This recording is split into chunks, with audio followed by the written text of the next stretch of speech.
Hi there folks, this is Big Doug Outdoors. Today we're going to talk a little bit about my personal best carp that I caught over the weekend. And the little story that goes with it, because it's kind of funny. And I wished I would have got it on camera, but I didn't realize I left my SD card at home in the computer when I done editing of a of a video that I did. And then only SIM SD card I had with me was an 8 gigabyte, which only lasts about maybe, I don't know, about you're lucky if you can get 2 hours out of it or whatever. So with that being said, I was running it, and it was about 3 hours into my fishing, because I fished, I think it was about 4 hours that day. It was late, it was in the evening time, and well, my bait alarm took off.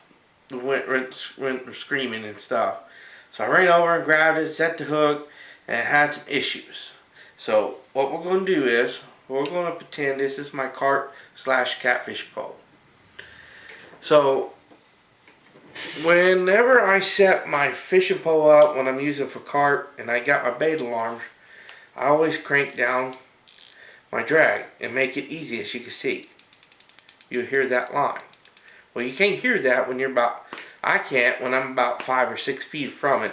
So that's the reason why I use bait alarms. So, and I set it like that because these carp, when they hit, they don't hit like you see catfish doing, where they just bump it and everything. Or they'll hit it and pull down on it, and then they'll bring it back and pull down on it. Carp will hit it and they'll just take off. I mean, they flat just get it. They don't stop for nothing. So that's the reason why it's always good to set your drag real loose with it. They can run it out. And I wish my reels had a little thing that flipped here, that flips up and down like this, and that is a bait runner. Well, unfortunately my reels don't have that. They're not that fancy. So, but anyways, well, my line, like I said, went running. Bait alarm went siren off. I ran over and grabbed it, set the hook like I normally do. And whenever I set my hook, I always grab the line and pinch it real against the rod real tight. And I set the hook, and then I'll set my drag. And then I'll just start cranking on it. And it locks it in, right? Well, when I went to crank on it, not realizing my string had went up underneath of my spool. And these spin reels, if you have that happen, 9 times out of 10, you have to take the spool off to get it fixed. Well, again, this is my biggest carp. So I'm fumbling around, taking the nut off of the spool, the tensioner nut, pull this off, pull the spool off. Well, underneath the spool there is a little sprocket looking thing, and then there's a spacer washer. And what happened was that stuck to the bottom of my spool of my reel, and it fell down on the ground. So I tack on it. So here I'm holding the spool in this hand and holding the pole like this with the spool, getting the pieces, putting it back onto the shaft of the where the spool slides down onto. I get that on. Then I put my spool back on, put my tension nut back on, and the whole time this fish will take off running.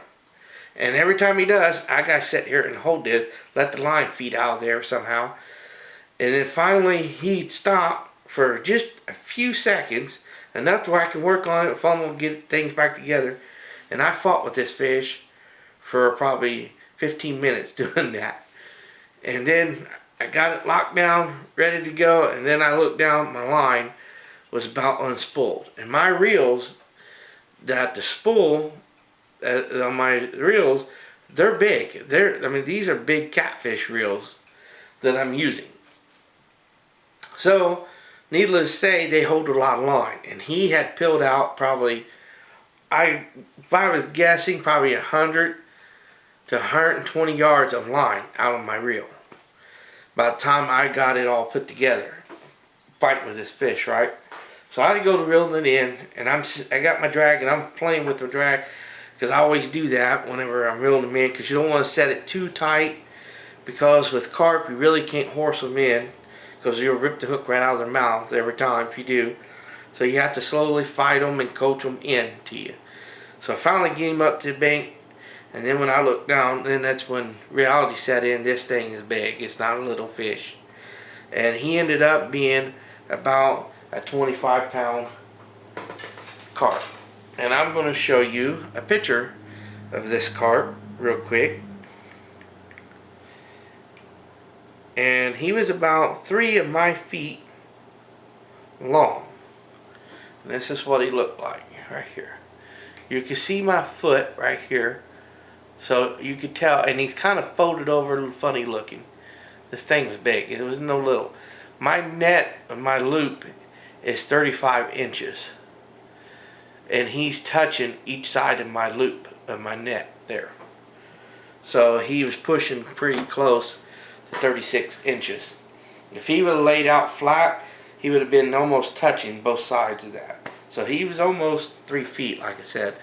But anyways, I estimate him around 20 to 25 pounds in that area. He was a dandy. I wished I would have got it on video, because you guys would have been laughing at me with me messing around with that reel. I just thought I wanted to share that with you guys. So with that being said, I want to thank you guys also for watching my videos.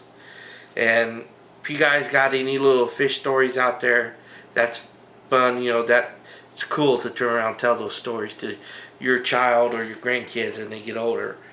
But anyways, I just want to thank you guys as well for watching my videos, and the ones that have subscribed. And if you haven't, please hit that subscribe button. And if you guys have any comments down below, or want to share some stories or something like that, I'll be more than happy to work with you on that. Again, I just want to thank you guys and say good luck and God bless in your upcoming hunting and fishing here in 2020. We'll catch you till next time.